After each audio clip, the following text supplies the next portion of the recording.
Hello, അപ്പോൾ ഞാൻ വൈകുന്നേരം നടക്കാൻ ഇറങ്ങിയപ്പോൾ ഒരു മിനി വ്ളോഗ് എടുക്കാമെന്ന് വിചാരിച്ചു. അപ്പോൾ അച്ഛനിന്ന് ലീവായതുകൊണ്ട് അച്ഛൻ ആദ്യം എടുത്തിട്ടുള്ളത്. പിന്നെ മിന്നു നാട്ടിൽ വന്നിട്ടുണ്ട്. മിന്നു തൃശ്ശൂരാണ് ഇപ്പോൾ വർക്ക് ചെയ്യുന്നത്. അപ്പോൾ വന്നതിന് ശേഷമാണ് കുളം കാണുന്നത്. അപ്പോൾ അതിൻ്റെ അന്താളിപ്പിൽ നിൽക്കുന്നതാണ്. പിന്നെ കുറേ സമയം നമ്മൾ കുളത്തിലെല്ലാം ഇറങ്ങി നീന്തുമൊക്കെ ചെയ്തു. പിന്നെ അതിൻ്റെ ക്ലിപ്സൊന്നും എടുക്കാൻ പറ്റിയിട്ടില്ല. പിന്നെ രാത്രിയായപ്പോൾ അതും മിന്നുവും കൂടെ കളിയാണ്.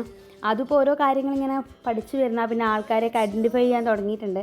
പിന്നെ വീഡിയോ കോൾ ചെയ്താലൊക്കെ ചിരിക്കുകയൊക്കെ ചെയ്യും. നേരിട്ട് ഇപ്പോൾ ഒന്ന് സെറ്റായത് ആദ്യമായിട്ട് കേട്ടെ. അതിന് പിടിയെല്ലാം പിടിച്ചിട്ട് കഴിക്കും നോക്കി.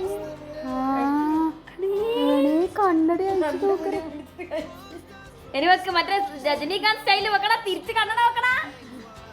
ഓ മായിലേക്ക് ഇടാനല്ലേ ഓൻ കണ്ണട എടുക്കുന്നത്. ഓൻ എന്തിനാ രജനീകാന്ത് ഒന്നല്ല, ഓൻ മറ്റേ തിന്നുന്നില്ല, അത് ചിന്നുന്നില്ല, അത് അമ്മമ്മേനെ കണ്ണിൽ വെക്കുന്ന കാണുന്നില്ല എന്റെ മോനെ. ഇപ്പൊ കല്ലുവായി